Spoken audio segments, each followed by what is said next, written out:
Can I call you baby? Can you be my friend? Can you be my lover up until the very end? Let me show you love.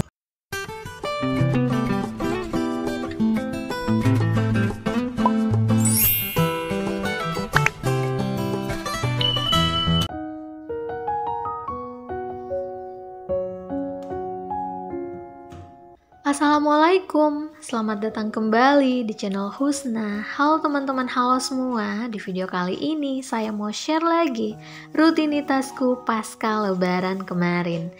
Jadi judulnya itu lebih tepatnya ke Back to my activities as a housewife. Cile, sok-sok Inggris juga ya. Nah teman-teman, ini saya baru aja berbelanja mingguan dan langsung aja kita bongkar barang belanjaannya. Yang pertama di sini ada sayur daun singkong, harganya itu Rp5.000 dapat 4 ikat. Kemudian ada tomat, di sini harganya Rp5.000 setengah kilogram. Kemudian ada cabai rawit Rp10.000, lalu ada tahu putih harganya Rp5.000. Kemudian juga ada kacang panjang, ini harganya Rp5.000 dapat 3 ikat.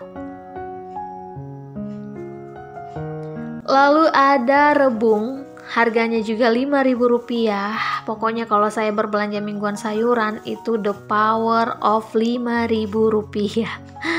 Nah untuk serehnya ini harganya Rp5.000 juga. Enggak, serehnya itu cuma Rp2.000 teman-teman. Nah ini kelapa sangrai gitu, harganya Rp5.000.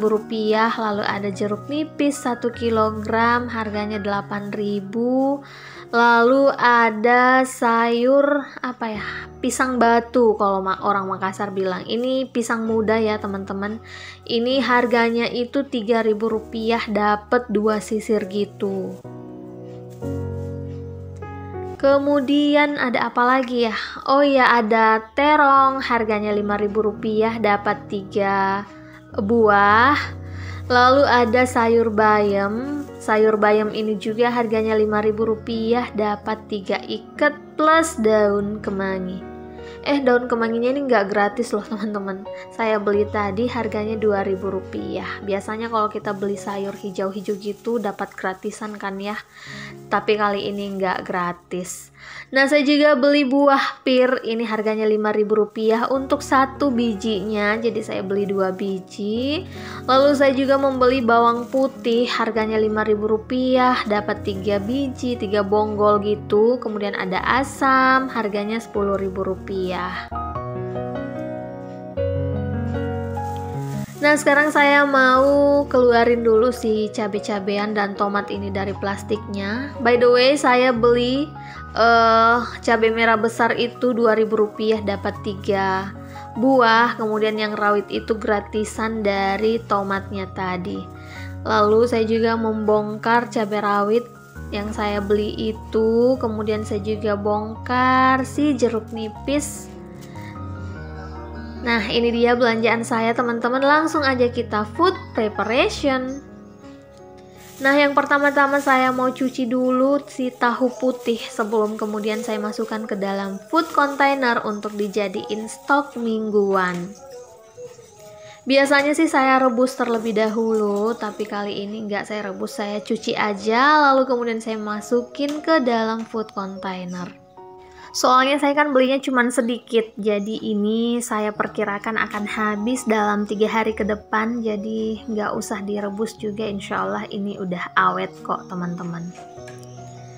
Next saya mau buka-bukain si tangkai cabenya sebelum kemudian saya simpan juga buat stok mingguan. Jadi ini barang belanjaan saya semuanya pada hari ini itu saya prediksi bisa saya gunakan untuk 1 minggu hingga 10 hari ke depan insya Allah. Jadi dikondisikan aja ya teman-teman. Berhubung sekarang juga masih dilaksanakan penerapan PPKM, jadi saya meminimalisir untuk kegiatan di luar rumah.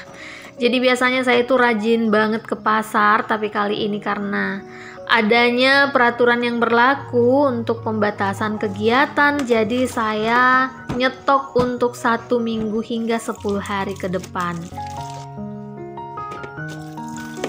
Nah, ini saya cuci-cuci gitu aja cabai, si tomat dan juga jeruk nipis sebelum kemudian saya simpan buat stok mingguan. Jadi biasanya kalau pengen saya gunain itu saya sudah nggak cuciin lagi teman-teman. Jadi kadang ada teman-teman yang nanya, kok nggak dicuci terlebih dahulu cabenya? Nah, jawabannya ya ini teman-teman, karena sebelum saya simpan saya terlebih dahulu untuk mencucinya. Nah, next saya mau food preparation sayuran-sayurannya ya teman-teman. Sebelumnya saya mau alasin dulu tisu-tisu ke dasar food kontainernya. Jadi begini caraku menyimpan stok sayuran teman-teman agar awet, bisa tahan 1 mingguan hingga 2 mingguan gitu loh teman-teman. Cara inilah yang sering saya gunakan dalam menyimpan bahan makanan untuk stok beberapa hari gitu. Jadi saya berani menginfokan ke teman-teman, memberikan sebagai tips karena memang sudah saya buktikan sendiri. Oke, lanjut, ini si rebungnya saya mau simpan juga ke dalam food container. Tapi sebelum saya simpan saya mau rendam air biar rebungnya itu awet. Jadi kalau misalnya nggak langsung dimasak gitu, diolah gitu, saya simpan menggunakan air. Lalu 2 hari sekali biasanya saya cek airnya, kemudian saya ganti dengan air yang baru. Untuk si bayamnya ini langsung aja saya masukin teman-teman, soalnya saya buru-buru ya teman-teman, waktunya udah mepet banget. Saya mau jemputin Tisha pulang sekolah. Biasanya saya buka-bukain ketika waktunya memang memungkinkan, tapi kali ini nggak memungkinkan teman-teman, udah telat banget. Jadi tadi habis pulang nganterin Tisha sekolah, saya lanjut ke pasar. Setelah dari pasar lanjut saya food preparation ini. Nah, untuk kacang panjangnya saya potong-potong seperti ini aja, sesuai dengan ukuran food container. Jadi ketika mau diolah baru saya potong-potong lagi sesuai kebutuhan. Dan untuk si pisang muda atau pisang batunya saya simpan seperti ini. Saya alasin tisu untuk permukaan food containernya, lalu kemudian langsung saya masukin juga. Kemudian untuk serehnya dipotong-potong dulu seperti ini.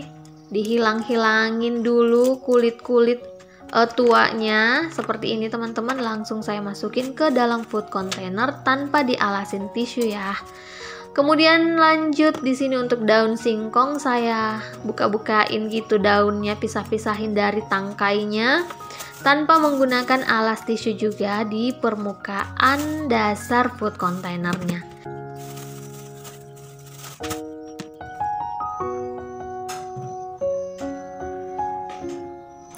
Nah, ini sudah semua saya masukin ke dalam food container masing-masing. Saya mau susun-susunin dulu sebelum nantinya saya liatin ke kalian. Dan tada, ini dia belanja mingguan sayuranku untuk hari ini. Nah, di sini ada buah, ada sayuran juga. Sayur-sayuran ini akan saya gunakan semingguan, tapi kadang juga lebih teman-teman, karena saya makannya cuman berdua aja dengan suami untuk sayur ya. Tisha juga makan tapi dalam kategori sayur tertentu. Tapi kalau cabe itu paling lama bertahan semingguan, soalnya doyan banget makan pedas di rumah ini teman-teman. Oke, langsung saya tutup-tutupin, kemudian kita susun ke dalam kulkas. Untuk asamnya saya simpan di kitchen set bagian atas ya teman-teman. Jadi di suhu ruang aja. Oke, lanjut, saya mau susun-susun stok mingguan ini ke dalam kulkas. Untuk terongnya saya masukin aja langsung seperti itu. Biasanya saya balut dulu menggunakan plastik wrap, tapi berhubung ini waktunya mepet banget teman-teman, saya buru-buru banget. Jadi langsung aja saya masukin. Mungkin di lain waktu saya bungkus dulu kembali menggunakan plastik wrap. Untuk buahnya juga langsung saya masukin aja tanpa saya bungkus plastik. Nah, langsung disusun-susun aja teman-teman berdasarkan kategorinya. Untuk sayuran hijau saya simpan di rak kedua dari bawah. Untuk yang berair seperti tahu, rebung itu disimpannya di rak kedua dari atas. Oke, sekarang kita intip yuk isi kulkasku. Untuk di bagian chiller sini, ini adalah barisan para bumbu dasar. Ada bumbu dasar putih, bumbu gulai, kemudian ada bumbu sop konro, ada keju mozzarella juga di situ. Kemudian ini ada bumbu kuning. Nah, jadi di sini karena dinginnya itu stabil, jadi bumbunya lebih awet atau tahan lama. Kalau di bagian chiller ya. Kemudian di rak kedua kosong, di rak ketiga dan seterusnya itulah tadi isian dari stok belanja mingguan. Untuk di bagian pintu jangan salfok ya, masih random banget. Oke, next kita lanjut ke area freezer. Di sini sudah full banget penumpangnya, teman-teman. Kebetulan kemarin itu habis belanja mingguan lauk juga. Tapi yang berbelanja seperti biasa itu suamiku di Pangkep, teman-teman. Jadi saya nggak sempat record karena saya terima di rumah itu udah dalam keadaan bersih dan terfood kontainer seperti ini. Jadi saya langsung susun-susunin aja deh. Baiklah teman-teman, sekian dulu video saya untuk kali ini. Terima kasih banyak udah menonton video ini sampai selesai. Semoga kalian suka and see you on my next video. Bye!